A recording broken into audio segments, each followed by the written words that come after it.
G'day crypto goers, I'm Adam Stokes. He is the Executive Director of the Centre for the Future, Fellow of the World Academy of Arts and Science, President of the Asian Foresight Institute, and Director of Hames McGregor Partners. He's had many predictions come to fruition, including the global financial crisis, hijacked planes being flown into the World Trade Center, and the success of Apple's iPod. He is Dr. Richard David Hames, and we are honoured to have him back on the show. Richard, welcome to the channel. Thank you very much, Adam. Richard, great to be speaking to you again. I want to dive straight into it and ask if there's any evidence to suggest that the future will be better or worse than the past, and if not, how should we be translating or understanding the context for change today? It's a great question. I don't think there's any evidence at all to suggest the future will be better or worse than the past. But if we don't change, if we don't make some massive changes to what we do and how we do it, it will be worse. I have no doubt about that. And well, it was clear from your writings that you're not a silent witness, and also I've been watching some of your promotional work on mainstream media as well as your seminars, that I'm seeing your YouTube channel grow. I'm very proud of you, Richard, for the work that you're putting in there. But what are your main concerns about the direction of our society, and where's it headed? My main concern, Adam, I suppose, is that there is no direction. We seem to be sleepwalking into a future that it is not designed. It's not in any way thought through very, very carefully in terms of how the world could work for everyone rather than just a few people. At the same time, you're right, I'm not a silent witness. I'm not at all neutral, because I believe very strongly that a lot of our most life-critical systems are in a state of early collapse. And I want to do something about that. And it's kind of weird because of the work I do. I meet a lot of people all around the world all the time. I do a lot of travel. And sometimes I wake up in the morning and feel as though I'm in a parallel universe almost. The first universe is the one that we take for granted. You know, we go about our business, we go to work, we do what we do for entertainment. We buy our food, we eat with the family, we have all the things that we do naturally and really don't focus on anything other than trying to get by and doing the best we can. The other universe that I work in is one where very passionate and dedicated people are trying to do the same kind of work as us in terms of redesigning systems that are no longer working. They're trying to address existential issues like climate change and the potential for a nuclear accident, for example, and terrorism. But that's very patchy. It's a world that is just coming into being. It's barely formed. It's a bit ephemeral. It's a bit fuzzy at the moment, but it's nevertheless there and gaining impact. And obviously, the kinds of activism we see now on television every night in the news. We see it in Hong Kong, we see it in the Middle East, we see it even in the UK now around Brexit. That kind of social activism is different from that of the past, in that there are many more women and children actually leading activism, and that's going to lead to more civil disobedience, probably. But there is also a third parallel universe, and that's a kind of shadow world of power and corruption and connections we don't want to really talk about. The Epstein suicide recently, for example, the connections to financial institutions and a number of highly wealthy individuals, politicians at that kind of level. That's a very shadowy universe. And I occasionally touch that universe. And so there are three parallel universes. So no, I have an ethical response to all three. And I don't want to remain silent. I don't want to remain neutral. I want to do the best I can, given that I want to create a future that is better for my children and my grandchildren. I want to touch on the Epstein thing, but before I do, what I find with the civil disobedience and the freedom of speech is that social media plays a huge part in this. Before we had YouTube, let's face it, we could only really talk on the radio, the newspaper, in the town square, television, and that was kind of it, unless you're in the staff room at your workplace. How do you see that YouTube and social media is going to assist in this civil discourse? And a two-part question is, do you feel from what you've seen that social media is more like the mainstream? Let's talk about Facebook and YouTube. Is it more left than right, or more centered than any way? What are your thoughts on how social media fits into all of this? At the moment, if you're talking generally, the social media like Facebook actually serves the alternative right and extreme right views more effectively than it does progressive views. No doubt about that. In the future, as we demonopolize that space of social media, then presumably it will become more, uh, equality will be better served. But obviously social media isn't going to go away, but the way we use it at the moment is manufacturing fear and outrage and division. And so one of the things we need to do is create a social media that doesn't do that and actually allows us to collaborate and work together more effectively. It's interesting to hear about Facebook because Prager University, which is right-winged or centre-right, I think it's fair to say, it's actually taking YouTube to court about some of their videos that have been taken offline, deemed to be unsuitable for YouTube. And the court case is actually quite historic because YouTube claims to be a notice board as opposed to a publisher. So a publisher is allowed to say, we are or are not putting this in our newspaper or TV article, whereas a notice board can't do that. And the article that's the lawsuit between PragerU and YouTube, which will be, I think, quite historic, is saying, well, if you're a notice board, you can't choose what you can and can't put on there as long as it's not, terrorist related. But if you're a publisher, you can choose. And the case is quite interesting because it's saying, well, which one is it? Are you a publisher or a notice board? And the same thing kind of happened with Facebook. Are they a publisher or are they a notice board? So what are these platforms? Are they meant to be publishers or notice boards? Part of the government in terms of data collection, certainly.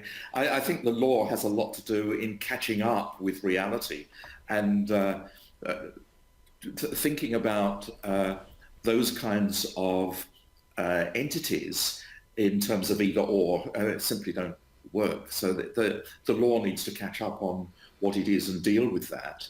But it's interesting because a sense of responsibility or accountability comes into this as well from a corporate point of view.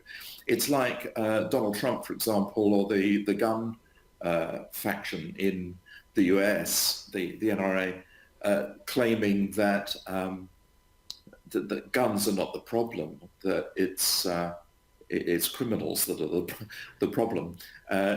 It's really negating this notion that an individual has responsibility for their actions, and that simply is crazy. It's a crazy world that we go down, a crazy rabbit hole that we go down there, I suppose.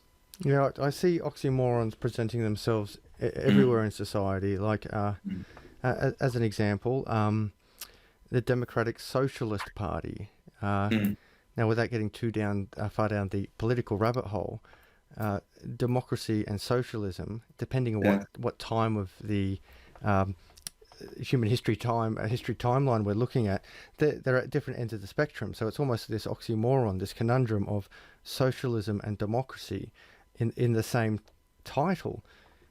In our last video, we spoke about socialism and democracy. We just touched on it. Which way are we going in the West?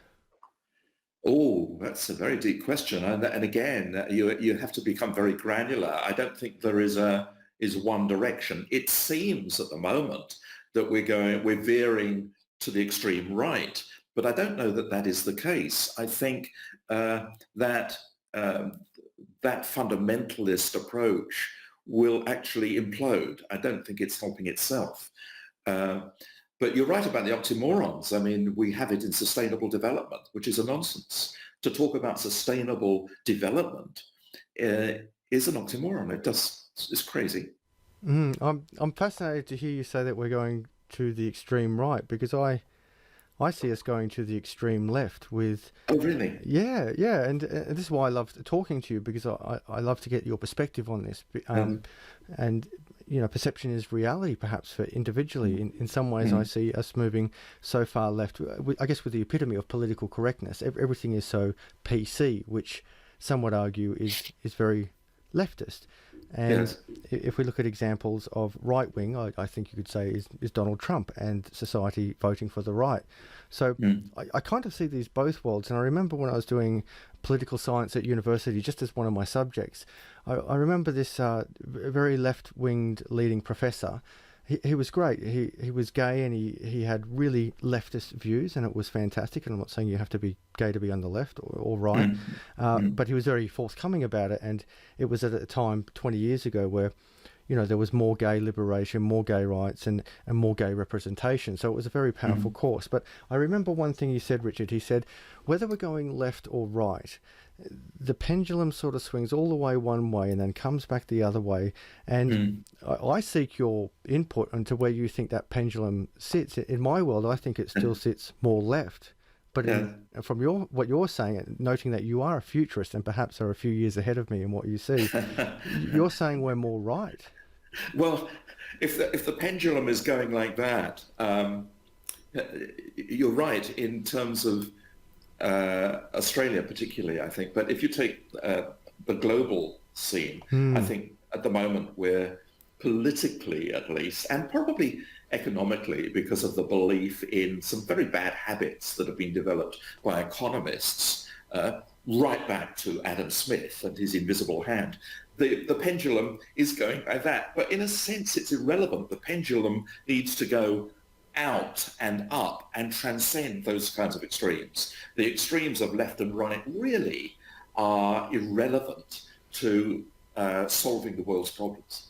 So we have on the political spectrum left and right.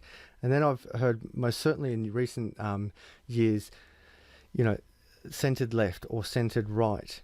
From what Yes. you see on the global stage, where does the majority sit? Right, left, or The, centered? no, the centre has collapsed. Over the past 5 years, the centre has been collapsing, and that's a problem actually in constitutional democracies. So we're at extremes at the moment. But what I was saying with regard to social media is that at the moment, and it'll change, but just at the moment, the social media serves better the alternative right and right-wing fundamentalism than it does the progressive left.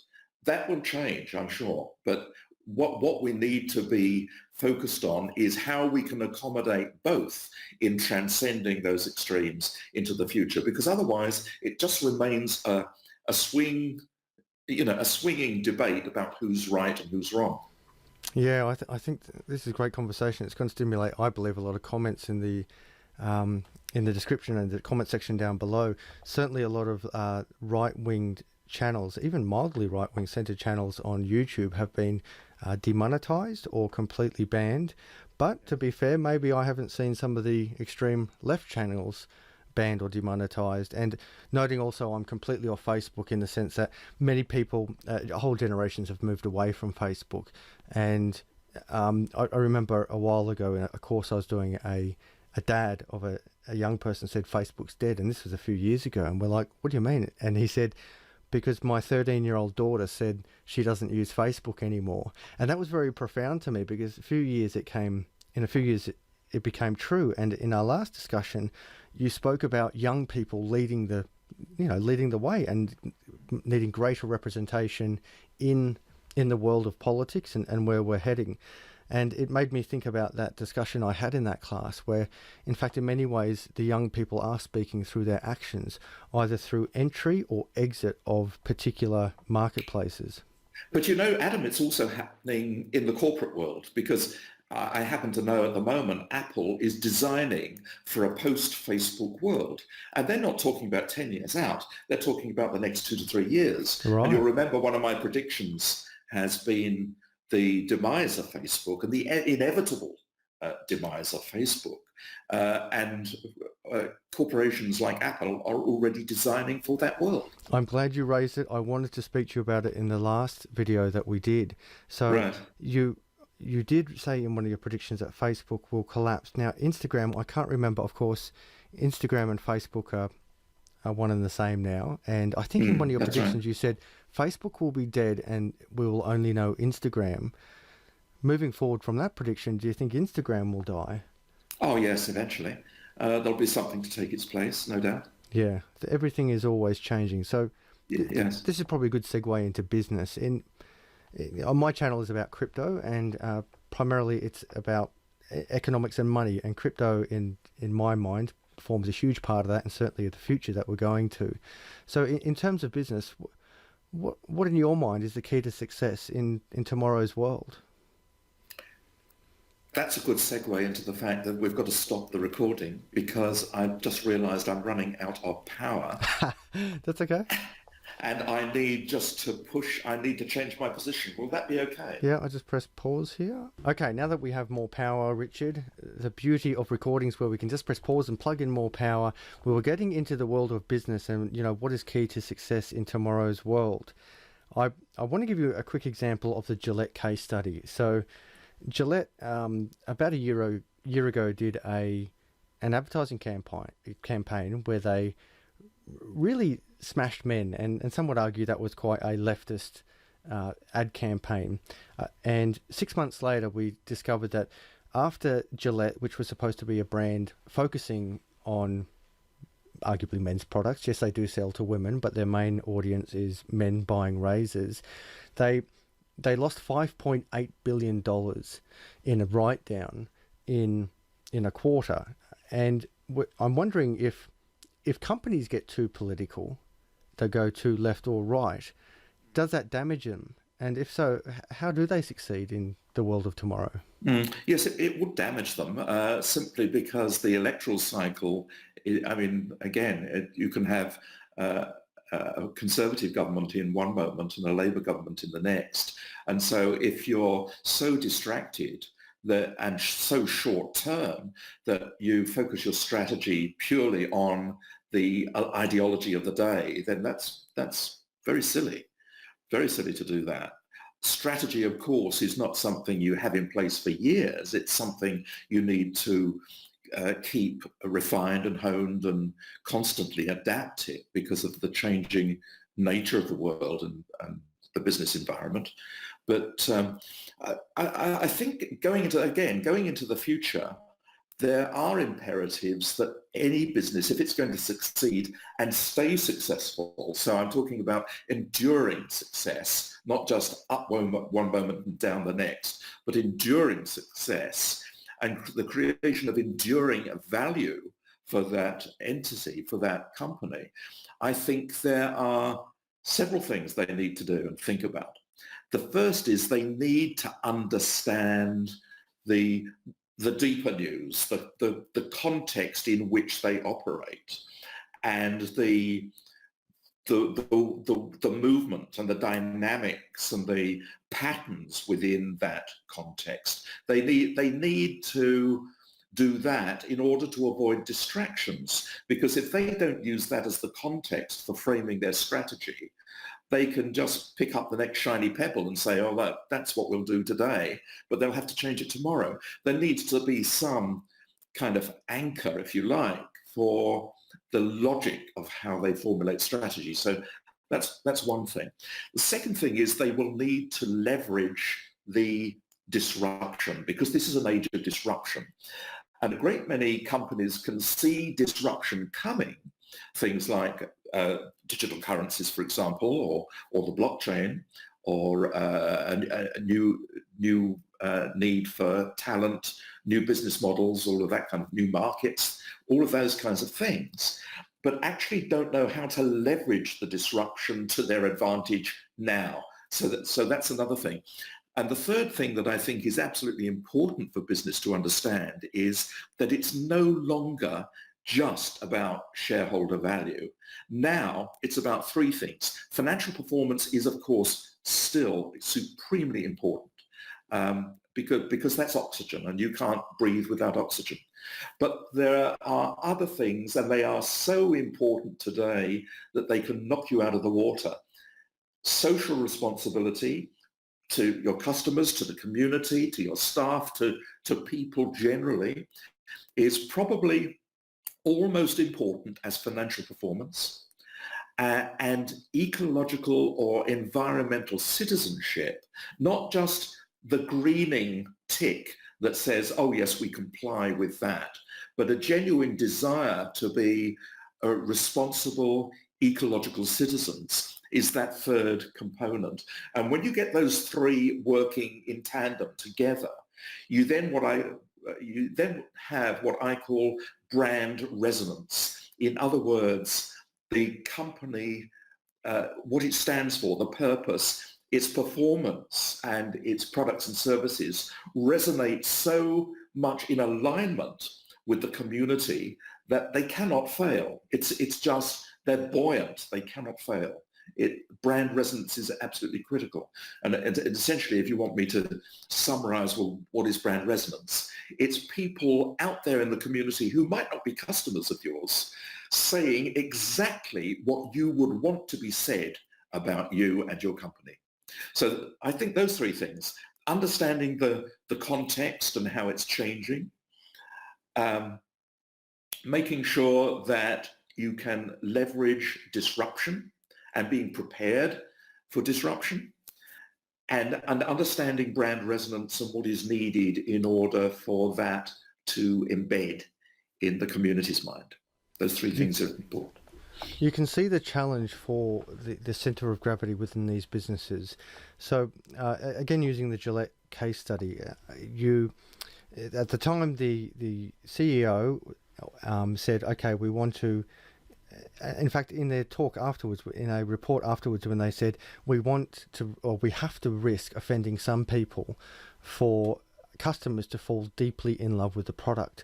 And there was some pushback from that, saying, well, I don't want to be in love with you. I just want to shave my face. I don't need you to tell me that men are toxic and sexist and rapist pigs. So as a result, they actually went the other way. And then I think and I think that might link to social responsibility. So that in itself is a true art. And then in the times now that we talk about climate change, when we talk about environmental responsibility, there seems to be a divide between left and right. Some people say climate change is real and some people say it is not. And you can see the challenge for these business leaders that if they promote a world saying climate change is real, well, that might offend some people. And if they say climate change is not real, that's going to offend other people. Now, noting, Richard, that we've lost arguably the centre of perhaps political views, which includes hating men or white people or women or whatever, any group of individuals. I don't want to target any particular group like some companies do, or supporting the environment or believing that there is no danger to the environment. How do these companies win? Oh, I think, yeah, it's a good question. But I think, first of all, your examples, they're very different examples. I think the Gillette problem was really the executive team being led down a path by marketing, a marketing firm who didn't really understand the power of the brand. They didn't understand it. They misunderstood it. And the inability of the executive team to act sooner than they did, that really caused the problem, because it's a matter of, if you like, it was a moral problem, an ethical problem. But your other example with regard to climate change is a matter of knowledge. And where you have 98 to 99% of respected climate scientists warning humanity that this is an existential problem that we must face, then that's an entirely different proposition. And there should be no question that a company does what it can, especially as the whole of society is turning that way and understanding that to be the case. There are very few people now, individuals or companies or governments, who would deride that position and say, well, no, we don't need to do anything. Unfortunately, a lot of those people and companies and views exist in Australia. Yeah, the other case study I'm thinking about is where religion versus sexual preference. So we see the big case study in Rugby Australia where they essentially fired. Yeah, they fired this frontline player, a superstar, for his religious beliefs. Now, of course, they are offensive to some people, but equally to some religious people, certain sexual practices are offensive to them. Now, I think this is also a milestone in Australian history. In fact, perhaps entire Western world or in Western legal system history, where we now have this clash of two worlds of sexual freedom and individual choice versus religious beliefs and morals or standards, where two worlds are now colliding. A company, that company, that brand being Rugby Australia, saying, well, we're going to pick this side. We're going to pick sexual freedom and this opinion over religious freedom and religious opinion. And when they did a GoFundMe campaign, I think they're only after $200,000, and overnight they raised over $1 million, and they had to actually turn off the campaign. So I think that's a fascinating case study, and I don't want to get into which side is right or wrong. What I'm more interested in learning from you is how can they make a choice of which way to go?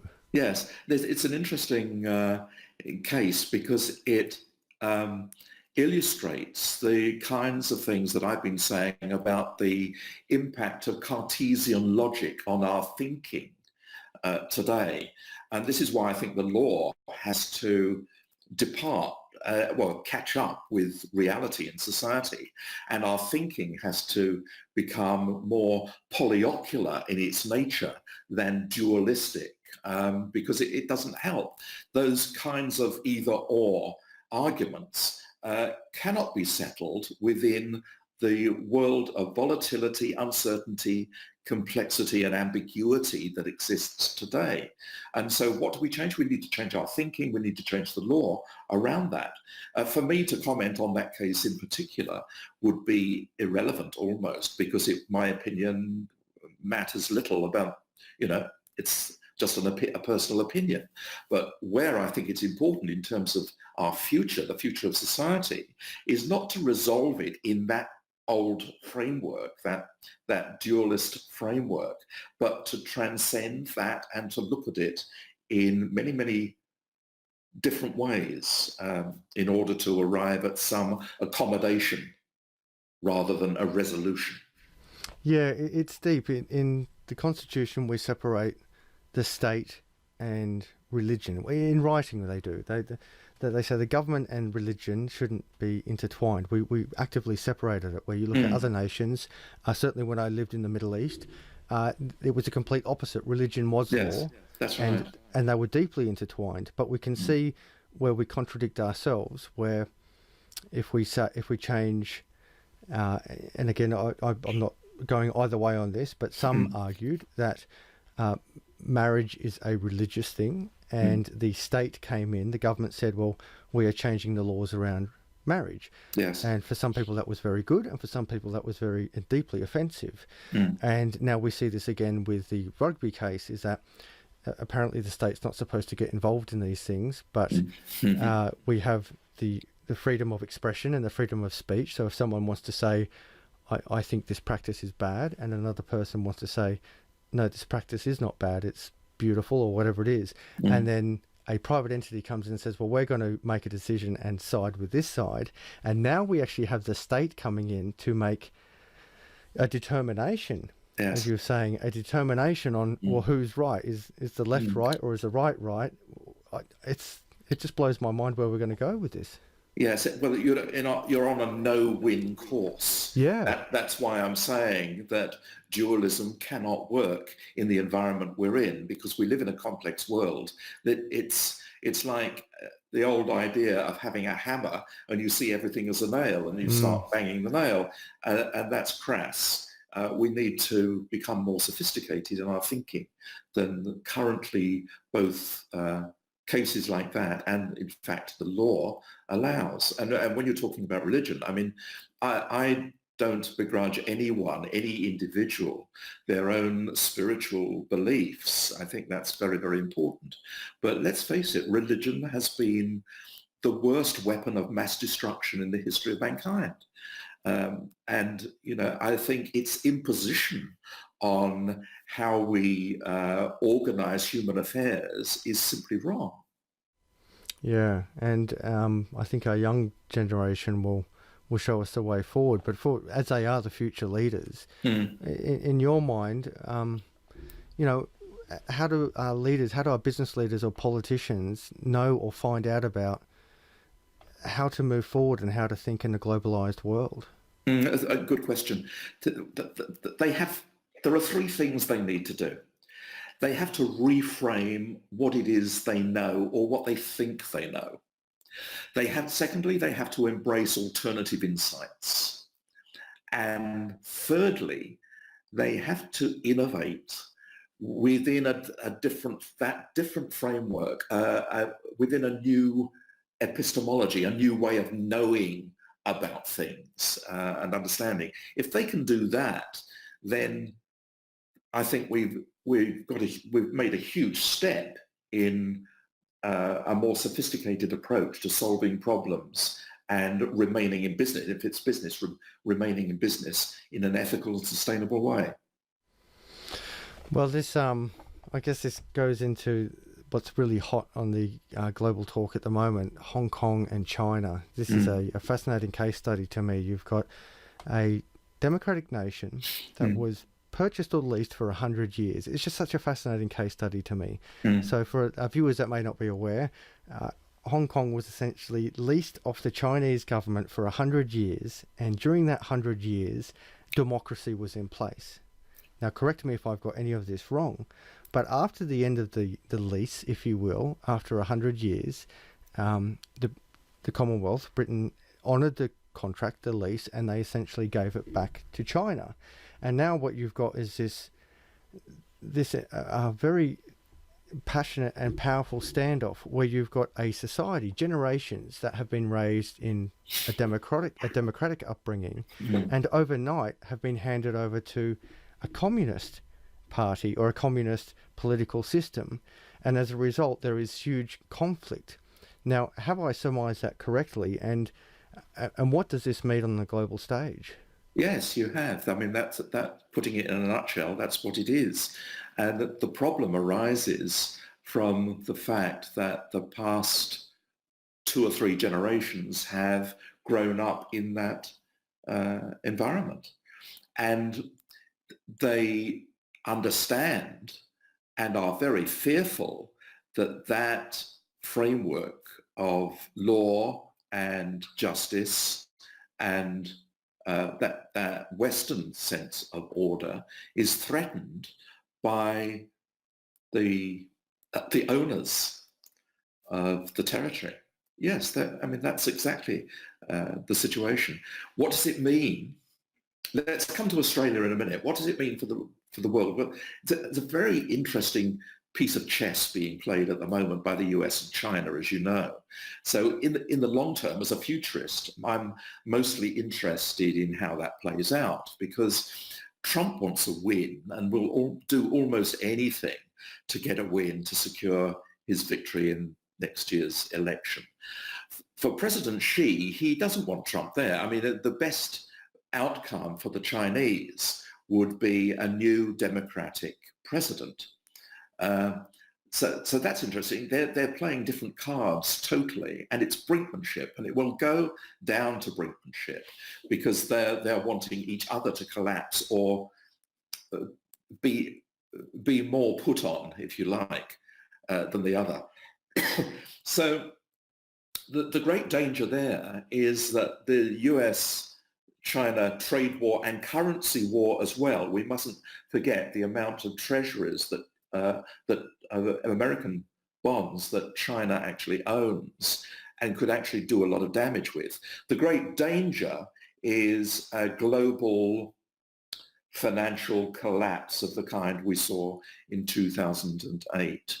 And we're getting precariously close to that in a number of ways, not the least being that over 30 reserve banks now have devalued their currency almost to zero or heading in that direction, as has Australia, of course.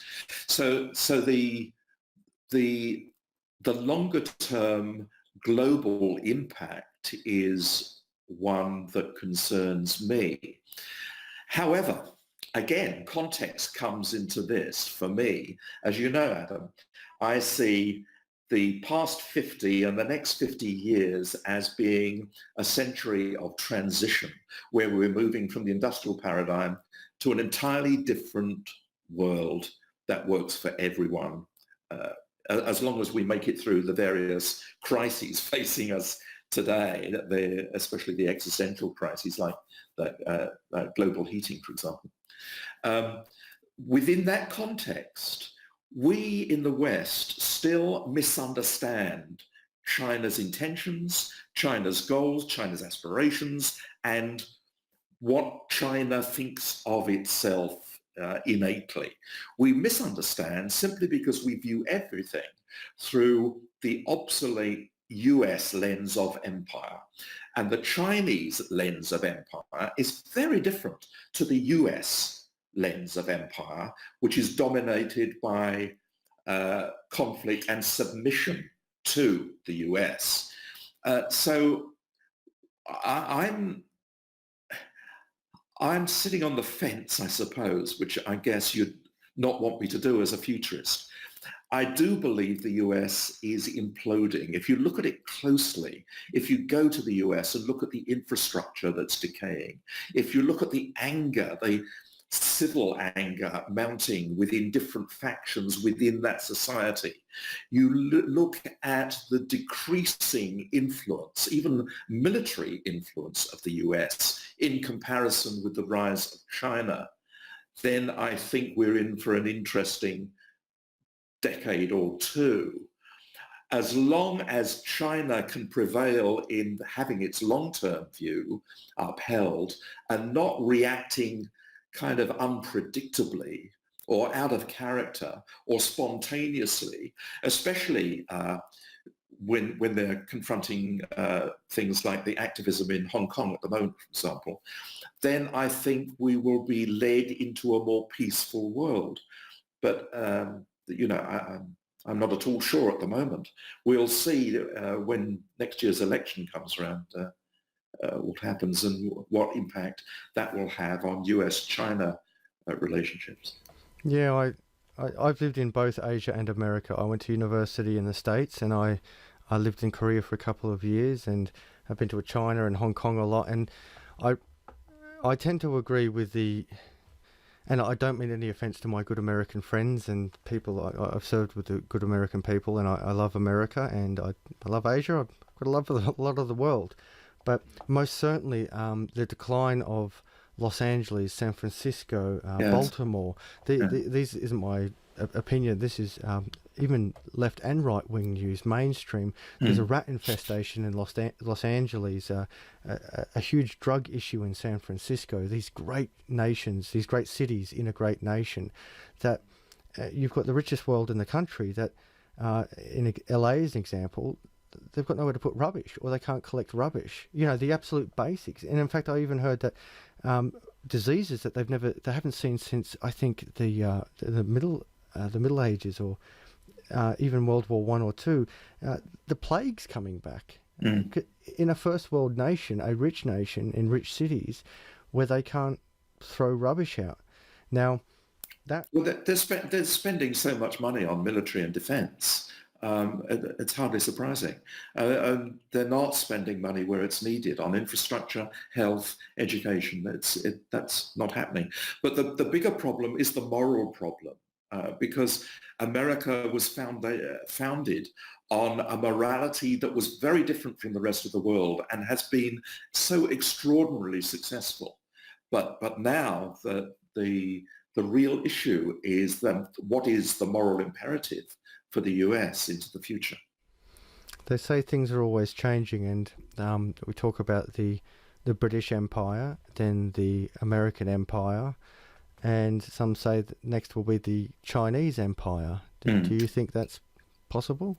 The Chinese is an empire. China is an empire anyway, but it's a very different kind of empire. I would describe it differently. It's more akin to massive family. Even the diaspora, the Chinese diaspora around the world, they're still essentially Chinese in a very Confucian way. Um, for me, the greater concern is what Australia, and because I'm an Australian, what Australia does in this context. And, you know, the I think China is probably our largest trading partner.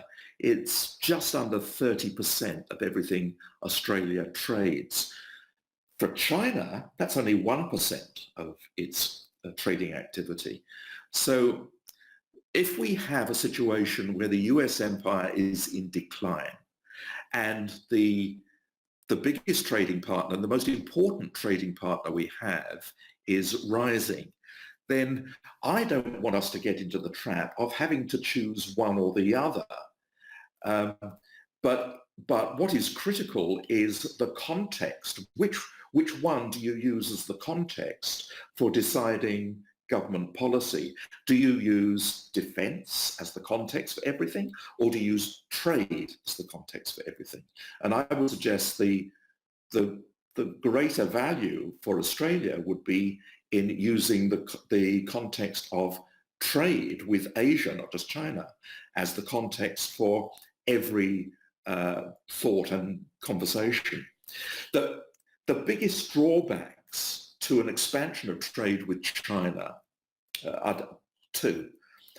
The first is cultural imperialism, and that is successive Australian governments viewing China through that increasingly obsolete lens of US empire. But the second, which is equally important, is our subsequent caution about engaging with China as an equal partner in global societal development. We have always thought of that role as being taken by the US. It has profoundly failed recently in keeping that kind of promise. So I believe an alignment with China would, a closer alignment with China, a closer relationship with China in terms of global societal development would not come astray.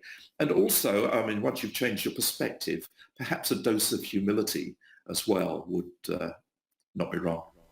So you can see the challenge here for the government to make a choice. So if we're values based, we say we support democracy because we believe in democracy. We're a democratic nation, and we say that's what our values are. But money talks, and I heard a politician, I can't remember who it was, but I was listening on ABC radio, and it was quite a profound thing they said. They basically said something along the lines of, we are a democratic nation, we believe in democratic values, and that's why we will always side with Hong Kong. And I'm like, wow, that was a pretty powerful statement. And it was only, it wasn't the government saying it, it was one person in a democratic government making that statement. And I thought, well, on the surface, that sounds very reasonable because those are our values. Our values aren't communism. And that doesn't mean we go to war against communists. It just means that our values are democratic. But then, of course, as you said, our biggest trading partner is China. And Yes. And Alan Jones was talking recently about our addiction to these trades with foreign nations, that in fact, because we're addicted to the money that we get from these nations, it does in fact influence our values. And we almost, I'm not saying this verbatim, but we were basically saying, he was saying we're selling our soul, we're selling our values, we're writing off what we believe in so we can ensure that we can sell our iron ore out of the ground, even though it may compromise what we believe in deeply as a nation of democratic values. Yes. I think every nation does that to some extent. Yeah. But also I believe it's wrong to think we're a democracy. Australia is not a democracy at the moment. It's becoming an oligarchy fast, just like the US. And a lot of it is not working. A lot of what should work isn't working. And then you take China and you look at the social, the kind of, it's not communist. It's not a communist society any longer. It's not a free market economy, but it is a kind of socialist market economy, and it's working extremely well. But if you look at the impact on, you have to take some of the implications for Australia seriously. I don't discount what Alan Jones was saying at all, because I think in that context he's absolutely right. But if we have to follow the US defense strategy, which has been devised primarily at securing the interests of the US, that could lock us out of contention for new markets. So, for example, we are reliant at the moment, our economy is reliant on international students from China and Asia. But student visas can be instantly wound back by China. They could do that instantly. Another example would be beef. Our beef exports can be replaced by agreements that are already in place with Argentina. I mean, our total beef exports I'm talking about. So, and also we've seen inflows of capital for purchasing housing, for example, curtailed. Beijing doesn't want that, and it can do that. That society can do that. So I think we have to be much more pragmatic and perhaps weigh up our values and decide which really are our values and what works for us in terms of our most important values, and not pretend that we're democratic, but really work through what is the most moral thing for Australia to be doing, why and where and when. Well, that it sort of almost by default drags us back to the centre, because there is no pure communism. It can't exist, because if there was pure communism, the Xi would be getting as much money and food as the person living on the street. They would all be completely equal and the same. And there is no pure democracy, because there are times that socialism creeps into democracy. So we can't actually have a pure political system at either end of the spectrum. But ultimately, in my opinion, China is doing exactly what America does, is using its economic might to influence the will or the decisions of other governments. And I don't actually have an issue with this in the sense that I'm not having a go at China saying, how dare you do this? I'm saying, well, this is what governments do. When you have that much influence over another nation's money, their income, then you can have economic wars. And we've been doing this for decades. You put sanctions on countries. As you mentioned before, we have huge trade wars at the moment with tariffs and countries devaluing their currency. That's, instead of throwing bombs and bullets, we throw digits and sanctions, which is why I believe, and this is part of the reason, this all comes back, in my opinion, to Bitcoin. This all wraps around to the purest form of money that is not based on anything other than mathematics. And it is why from everything I've done in life, have never been so excited about anything. Excited is probably the wrong word. Let's say passionate, as I have been about Bitcoin, because it's so pure. One of my degrees is languages, and I remember actually one of my language professors saying the purest language on the earth is maths, and I'm like, I didn't really get it at the time, but now I really get it. Now I'm like, yeah. Maths is the most purest language. And when we put that over into international trade and economics, you can see why so many people like myself are embracing not just buy low and sell high of Bitcoin, but really embracing everything that Bitcoin is about. How will Bitcoin affect these trade wars, and how will governments deal with it? Look, I think you're absolutely right. I mean, I'm as passionate as you, and yes, excited. I think excitement is important, because I see just as you do, I see the possibility for profound changes in society coming about through the agency of digital currencies and the disintermediation, the demonopolization of power back to individuals. And I think this is only a good thing. Maths is the purest language, yeah, perhaps, and music. Yeah, yeah, I like that. Yeah, and I would actually, say that. I'm biased. well, look, I was actually having one of my colleagues is actually a musician in an orchestra, and we were actually talking about movements that have stood the test of time. You know, we're talking decades, centuries. Music that has been appealing to people 200 years ago is still appealing to them today, and I think that's a very pure form of language. I hadn't really considered that as a language, but I concur, Doctor. Absolutely. So It's very close to maths, let me tell you. yeah, yeah. Well, once you actually break down the bars and get into it, and you know that some numbers or notes don't go together, so yeah, I'd never actually seen it that way. Anyway, you're particularly known for your third book, The Five Literacies of Global Leadership. Mm. Are there new literacies that leaders need to take into account in today's environment? I think the five literacies still apply. I think they're still very relevant. But yes, inevitably, new literacies are needed all the time. I think there are three. I think, or that they're not necessarily new. I think I had the first two in the five literacies, but the three that really matter today probably are where you have strategic foresight. I would now add the need for very accurate and reliable, what I refer to as ambient intelligence. In other words, what is going on around you all the time, not just locally, but or parochially, but out and out and out and further out, because it's imperative upon business to understand the opportunities that exist in the dynamics of what's happening today, in the uncertainty, in the disruption.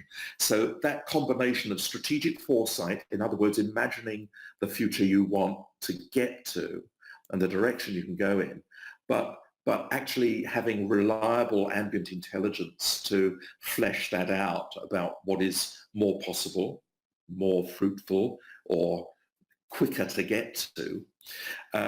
Navigating, which I had strategic navigation as one of the literacies in the five literacies, navigating through the uncertainty is absolutely critical.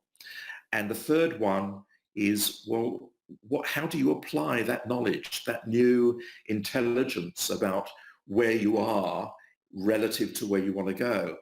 And now you can use AI, you can use smart algorithms to help you determine the best point at which to intervene for the best possible result. And I don't think a lot of businesses are doing that. I don't think a lot of executive teams are actually geared up to do those three things, which is going to cost them in the long term. Well, you're on tour at the moment, and you're conducting forthcoming seminars. Yeah. What value will people get from attending these seminars? Uh, so I will cover a lot of the kinds of things we've been talking about. I will be talking about what they need to focus on and what not, where the distractions are. I want to, they're probably attending because they're worried about what they're being told and or what they know is wrong, and they might be in a situation where the strategies that worked for them in the past have stopped working or they're not as effective. They might be seeking, especially given the fact that just recently in Australia, those predictions of mine have been widely circulated. They might be seeking the key to how I did that. And that's easy. I can easily give them the kind of process and the method for doing that. They might be just wanting more accurate intelligence around Australia's relationships with other countries in the region. So I think they'll get that as value. But I also want to go more granular in the questions I hope I get asked. I want to appeal, I suppose, or reach out to those executives who are anxious to know how they can use the economy at the moment and the geopolitical aspects in the economy to further their business and to make it safer, to de-risk the business, if you like, where to invest, where not to invest, and also how to win still in doing business in Asia and China, of course, particularly.